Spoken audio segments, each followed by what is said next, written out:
Hey everybody, Mike Griffith here along with Chip Towers. And Chip, they just finished practice 13. It's hard to believe, but Georgia spring football is almost done. We've got the G-Day game on Saturday, and what have been some things that you've learned, I guess, just up to this point? Well, I'm really eager to see the G-Day game. Just just kind of the way that practice is set up. In the Kirby regime, G-Day has become a very anticipatory date for me, because now you get to see what you've heard about. We get to see glimpses and at 10 minutes at a time, but we don't really get a chance to kind of formulate our own opinion. So I'm like every other Georgia fan out there. I'm dying to see what all the fuss is about with Nakobe Dean. I want to see Nolan Smith in an 11-on-11. They look good when we see them when they're going through drills, Pascal and position drills and those kind of things. But and you hear the buzz, which gets you excited. But until you actually get to sit down and watch them in a game, you can't really form your own opinion. And so I'm eager to form my own opinion. I'm eager to check out some of these guys. It's interesting that it's not as intriguing a G-Day game, certainly, as Kirby's last three have been, from the standpoint there's not a 93K day. Ludacris is not going to be there. There's not a quarterback competition, but there's a lot more subtleties involved. There's a lot of position battles. There's battles really for reps more than there is positions, and then there's the backups, which are really important. Stetson Bennett and Dwan Mathis at quarterback. Those kind of things are intriguing for me. But now it's going to be like all the rest of them are. It's going to be a lot of fun. Everybody loves going back in the stadium, being back between the hedges, and you love to see all those guys and that you really cheer for in the fall. But it's not going to take long before those guys are going to be to the side, and nice and safe and in ice and insulation or whatever you got to do to protect them.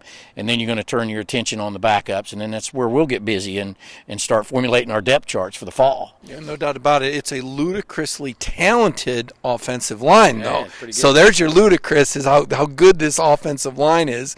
Unbelievable. And today we talked with Ben Cleveland, and I can't wait to write this story. Ben Cleveland is such an engaging and fun football player to talk to, and what a massive person. But let me tell you who really impressed me was J.J. Holloman. Wait until you see how cut he is this year. Now, we've seen him do these amazing things in these videos. We saw him come on last year. I thought J.J. Holloman last year, Chip, was really the key to Georgia's second-half surge. Remember, early on, Jake Fromm was having those issues on those downfield passes on third down, and J.J. Holloman emerged and started making plays. And, the guy that I talked to in there, Riley Ridley's going to be a great pro.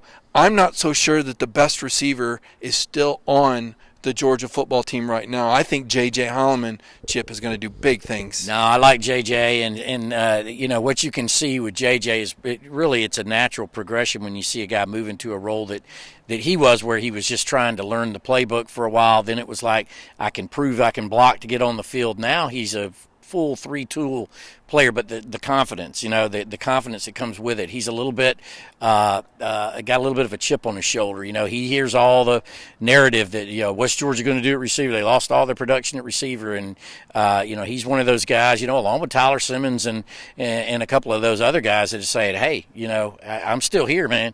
Yeah. And so he's feeling really good about things. You pointed out, Ben Cleveland is just a massive human being. You spent a long time talking. I didn't get a chance to talk to Ben. I talked to Richard LeCount, which you'll read a little while. We'll have a little watch story up on him, some video of him. He's put on 15 pounds. Yeah. So he's really taken to heart. Well, he got pushed around in the Sugar Bowl a little bit. And he's really taken to heart. He knows about the missed tackles. He knows what the book is on him, and he's trying to change it. I was really impressed with what I heard for him. And then there's JJ, and JJ is comes from a great family. He's from down there in the Covington area. I met with him in Next Generation, as well as Eric Stokes, and him and Eric Stokes, those two are going at it every day. It's great competition all the time. You put some video up from this past scrimmage of those two going at it. They're making each other better, and J.J. Holloman and Eric Stokes are both going to be leaders on this team before it's said and done. Yeah, there's no doubt about it. As far as today went, something that you noticed, and I put it in our practice observations notebook. You can read it on dognation.com. Walter Grant, a guy that was moved over to work with the running backs for a couple of reasons. One, Georgia a little thin at the position. They're being very careful with Zamir White. Obviously, Zamir coming off the ACL last August probably could have gone, but Kirby's going to be very careful and make sure that that Zamir is 120% come August, and so they were a little thin over there, and so therefore Walter Grant was there, and also to get some of these young incoming players in transfer, Jermaine Johnson in, as well as Nolan Smith, some work at outside linebacker. But you noticed today, Chip, Walter Grant back with the outside linebackers. Kirby told us he took some reps with the first team. What are your thoughts about Walter Grant? Where do you think we might ultimately see him? Well, I've been a little bit cynical on that whole front the whole time, in that I think Walter Grant always has been and will be an outside linebacker for Georgia. However, he is a special athlete. He has been ever since he was down there at Cairo. Fourth or fifth game of the year down there. They just weren't getting anything done in the run game, so they moved their 6'4", 240-pound linebacker over there, and lo and behold, they started scoring a little. But all kidding aside, he knows what he's doing.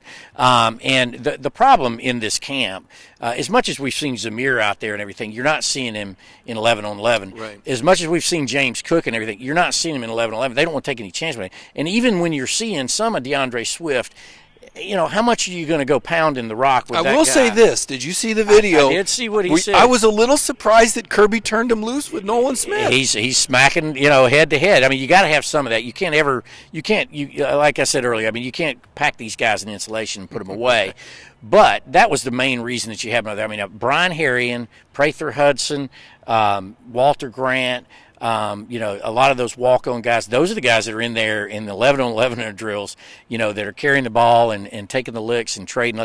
Because, look, this probably hasn't been talked about enough. This has been a very physical spring practice. It's Kirby's physical anyway, but he came away, those past couple of games, Texas and Alabama, felt like they got, handed a little on the physical end of things. He's trying to toughen them up, and they got a lot of the great thing about depth, which is what Georgia has, whether it be the O-line, D-line, outside linebacker, whatever you're talking about.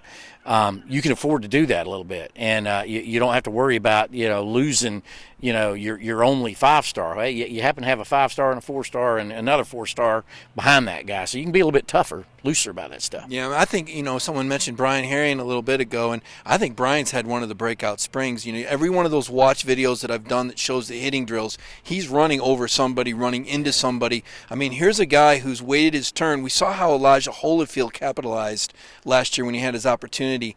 And I said this the other day, and I know some people might disagree, but if we were doing a Georgia fantasy football draft among the skill position players, we should do that. I would probably take Swift number 1, but I would take Harrion number 2. I think he's going to get a lot of carries in the red zone, and we've already seen that he can catch the ball out of the backfield. That's one of the reasons why this is a national championship caliber team. I look around and people ask me, where do you think DeAndre Swift's numbers will be? Chip, on many teams, maybe he would get 2,000 yards. But at Georgia, you just don't have to because there's so many guys. No, that's and it's going to be interesting because based on some of the comments that I've and a lot of what Kirby, as you know, is kind of reading between the lines because he doesn't expound just a ton on stuff. But some of the things he said about DeAndre, I do think they're going to feature him a little bit. They want, obviously he's a special guy. This is his junior year. I'm sure they would love for national awards to come his way and everything, but that's not going to be the ultimate modus operandi, right? It's going to be winning football games. And if you look at how Georgia's done with Chubb and Sony Michel and everybody else, you got to have that change up. You got to have that back up. And, I think it's clear at this point, though DeAndre Swift is going to be intending to prove us otherwise, that he's not the inside guy per se. That's what you had a great little mix last year with Elijah and him, inside outside, not necessarily inside outside, but a different kind of runner. I think you've got that same kind of mix with Brian Harrion. And look, ever since those of you who've been around a while, Mike wasn't here at the time. His first first carry, Brian Harrion toss sweep 30 yards around the right side. He was fast. I remember you told me about that kid can run too, and he's so much bigger than he was when he showed up here. I expect big things out of Brian Harrion this year, and that's why I think, I'm probably the least on the bandwagon of anybody with the whole Zamir White thing, because I too have been extremely impressed with what I've seen, the work he's doing in practice. I mean, I've seen him catching and cutting and doing things, but I still don't think there's any reason whatsoever that you got to rush this guy because you're going to have James Cook getting healthier by every day. You're going to have McIntosh show up, but at the end of the day, I mean, I think this is DeAndre Swift and Brian Herrien's show. I would agree. Let's look at some comments. Obviously this gives us a chance to interact. If you've got some comments or questions, feel free to ask them. I saw Chip earlier. Someone asked about national championship. Here's the thing. I think this is a national championship roster. I think the experience is there. I like the way the schedule sets up as far as when the bye weeks are. You got to have a little luck, and as much as we see right now, injuries are going to play a part of it. Now, I think that's why we've seen Kirby do so much to build depth and move these guys around at different positions, from Walter Grant, Chip, to this incredible offensive line that we talked about. Yeah, I think the depth is the key on this team, and it starts up front. I don't want to get a broken record here, but this is those of you who've been around know that how long I've been around. This is as deep, without question. Georgia's had great O-lines before. Let's be clear about that. But the depth of this one, they've never had anything approaching it. Let me ask you this, and I don't want to get carried away here. Could this be the best, not just best line this year in the country, but are we talking about maybe one of the best lines in college football in the modern era? Well, yeah, it depends on where you draw the line in modern era for sure, because, that 2002 line that Georgia had, really 2002, 2003, 2004, and 2005, Georgia really had some whoppers up front. Max Gene Gillis, the Stinchcomb brothers, at different times. There were some really good offensive lines come through there in the early 2000s. And then certainly in 2008 and 2012, you had excellent offensive lines, but not, I would say certainly since the 2000s. Now, they got to do it on the field, okay? And what we saw last year, and really the year before last, has been pretty impressive. But I'm really eager to see how if they do what I expect them to do this year, it will be the best line of the modern era. No doubt. Chip, looking at the comments, I've had some people say, have you apologized yet? I had a practice report this weekend, and I put some additional information in there. I tried to do it for clarity and thoroughness, and I offended some people. I just want to say I apologize to those people who were offended by that portion of the report. Certainly something when you're doing live reporting, you try and throw everything out there, and sometimes there's some unintended consequences or effects. So, you write 1,000 stories a year, you hope everyone's right, and you hit it just right. And, that particular report, I wish I could have it back and do it a little bit differently, seeing how some people reacted to it. So I apologize to those people that were offended by that portion of the report with that additional information. So, just to make sure, I want to be completely transparent and accountable. There's so many great things going on with Georgia football. As far as programs I've covered, this is my fourth SEC program that I've covered.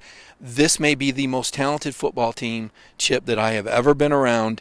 And Kirby Smart, at 43 years old, is absolutely razor sharp. The question I have that I don't think we're going to have an opportunity to see an answer until October is, how does this new staff work under Kirby Smart? You have a new offensive coordinator and a new defensive coordinator. Yeah, I've almost forgotten about that. When we were getting it seems like ancient history now. When we were talking about spring practice and what it was going to look like, I pointed to that as one of the biggest storylines for Georgia in 2019, because I don't think any of us question anything that Kirby Smart has done or is capable of doing as Georgia's coach. He's put him in this position. He did it fast, over and including everything, recruiting, what he's done with G-Day, which is going to be packed out again Saturday. He's made that a whole different deal, recruited at a different level. He's put you in that situation where you've played for championships in the last 2 years and won some and didn't win the others.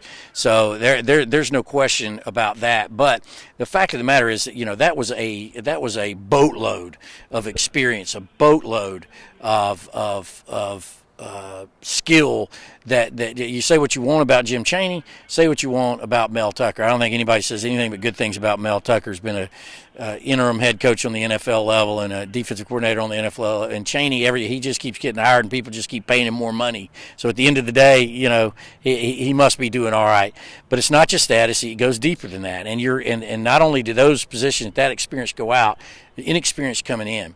Now, I think Dan Lanning, there's no question. Glenn Schumann, James Coley. These are highly energetic people. If you ever sat around in some of these coaching clinics, and I've had coaching in my family, and you hear these guys talk, look, they're not faking it. I mean, these guys, they have to do PowerPoints all the time, every day, basically, with their team. So there's nowhere to hide in that.